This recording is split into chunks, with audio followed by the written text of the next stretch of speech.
How to delete your story on TikTok. That's what I will show you in this video.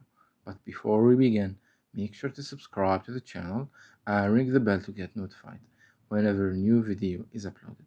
With that said, let's get started. So the process is very easy and simple. Just go ahead and open up TikTok. And once you do that, navigate to your profile page by clicking on the profile icon at the bottom right. And here you have two options. You can either click on your profile picture at the top, or you can click on your story. uh, as you can see, it's among the videos right here. They will both take you to the same page.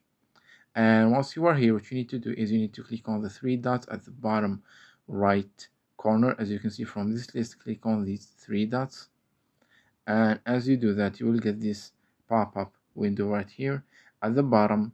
All the way at the bottom, you will see that there are some options, and one of them is delete. So just click on it and you will get this confirmation box. Just click on delete to continue, and as soon as you do that, your story will be deleted. As you can see, it's that easy and simple. So that was it for this video. That's how you can remove your story on TikTok. If you have any questions, please leave them in the comment section down below. With that said, see you in the next video.